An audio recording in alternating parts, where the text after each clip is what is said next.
snacking, or is snacking actually the thing holding you back? So that is a question we get asked quite a lot. So I thought today in this video, I'll talk about whether or not you should be snacking. Can it be helpful or is it harmful? And maybe just a few tips that you can take away to implement into your meal plan or your daily lifestyle. Before we jump into the video, just a quick introduction. Hello, my name is Melissa Nall. I'm a registered dietitian and I'm part of the Body 20 Nutrition Doctor team. And please do follow along as we do these videos every 2 weeks, and you are very welcome to send us any questions via WhatsApp or email. All right, so first off, snacking isn't necessarily the problem. The problem lies in mindless snacking and not really thinking about the snacks that you are putting into your mouth and looking at the bigger picture. So that's what hopefully this video will help with today, to make sure that you just understand when you should be snacking, how you should be snacking, or whether or not you should be snacking or actually just leaving it out. So it really depends on person to person. So the answer to is snacking bad, yes or no, is not really straightforward as a yes or as a definite no. It really depends on you as a person, your goals, and your lifestyle. So when can snacking actually be helpful? So snacking can definitely be helpful if you find yourself feeling tired. You feel like you're not getting through the day, you have your meals, but you just don't feel like you have the energy or the capacity or the concentration to focus on your work or whatever it is you need to do. Then snacking on healthy snacks, which we will cover shortly, might actually be very effective. Another thing is when you feel like you overeat at meals, where when you get to your meal, you are ravishingly hungry and you just end up eating like this big plate of food, then adding some snacks in between might actually be helpful, because we actually don't want to overindulge at any sitting, because that's going to spike the insulin levels, which will therefore help the body to store more fat. So we'd rather try to keep the portions a lot more smaller, so that we don't have that intense spikes in blood sugar and insulin levels. The next one is, let's say you are someone that is training or exercising quite a lot. Maybe you are training for an Ironman or something like that, and you are expending a lot of energy through your exercise. Then snacking might actually be beneficial for you to get you through your sessions and to also give you that needed energy as you go through your sessions and your day. When can snacking be unhelpful? So this is when definitely you're not choosing the right types of snacks. So you're snacking on things that's not as healthy, or it might even be healthy, but it's not the right types of snacks, so it's very calorie dense or it's low in fiber. That might be a problem when it comes to snacking. Another problem with snacking is if it's done because you're bored or you're frustrated or you're just annoyed or it's emotionally, linked. It's really important to identify that, to say, what, I'm not snacking because I feel tired or I feel hungry. It's snacking because I'm frustrated or I'm bored or anything like that. So we don't really want to, eat emotionally, because that's not going to help, unfortunately, with your fat loss journey. So try to identify the reason why you tend to want to snack. Is it because of a habit?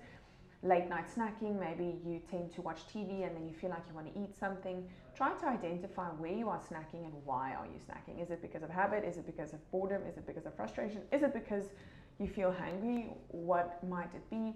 And then try to address that, rather than just, skipping the snacks altogether and then you don't feel healthy or you don't feel energized or whatever the case may be, or rather address your boredom or your frustration and that type of thing. So that's where snacking might be unhelpful if it's done the wrong way. So what makes a good snack? So this is really important. So like I say, you need to decide for yourself if you want to snack or not. Do you need to snack or not? It might also differ in certain periods in your life. It might change from day to day. So it's not a rigid, strict plan, but it is good to have a kind of an idea as to what makes a healthy and a good snack. So firstly, we want to make sure that the snack contains protein and fiber. Fiber is so important, especially in a snack, and the protein, because we want to make sure that when you're having a snack, it's really a small snack, so it's not very calorie dense, but it's going to keep you full, and it's going to keep you full for longer. It's not going to spike insulin levels. It's not going to spike your blood sugar levels. So things like, for example, Greek yogurt with a bit of berries. So that's nice, low-fat protein with lots of fiber from the berries, antioxidants, and that type of thing as well. It can also be a protein shake with a few rice cakes, or it can be rice cakes with some peanut butter on it, or it can be a fruit with a small portion of nuts or biltong, or even some peanut butter, for example. One of the big pitfalls I see people do, or what happens, is people say, but I am snacking healthy. I'm having like nuts, for example, or seeds or like a trail mix or dried fruits, for example. And yes, even though those might be healthy foods that are really nutritious and good for you with antioxidants and vitamins and minerals and fiber, they are still very calorie dense, especially when it comes to your fats, like for example your nuts and seeds and avocado and peanut butter and those types of things. So even though they are great snacks, the portions are really important. So try to keep them as small as possible and really just keep them to a minimum. Even though they're healthy, they are still very calorie dense. And remember, our goal with fat loss is to be in a calorie deficit. So if you are racking up the calories with your healthy snacks, then unfortunately you are going to struggle to see your fat mass drop on the scale. So that's really just a balancing act at the end of the day. So the bottom line and the takeaway of today is, I would say, just ask yourself, when you feel like having a snack, am I actually hungry? Why do I want a snack? Am I hungry? Do I feel like I need energy? Or is it because I'm bored? Or is it because I'm frustrated? Or is it because it's a habit? So just try to understand, why do you want to lean towards a snack, so that you can address that. If you are hungry, by all means have a snack, but then try to have a healthy snack that's high in protein and high in fiber and low in calories as far as possible. The other thing that I also see a lot of people don't really think about is that you might even just be thirsty when you feel like having a snack or having something.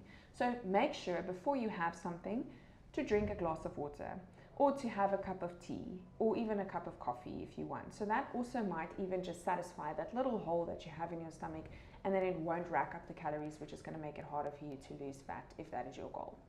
So I hope this has been helpful. You are very welcome to send us any questions, like I said, via WhatsApp or email, how we can help you maybe adjust your meal plan to make it suit your lifestyle even better. And then I'll see you in the next one.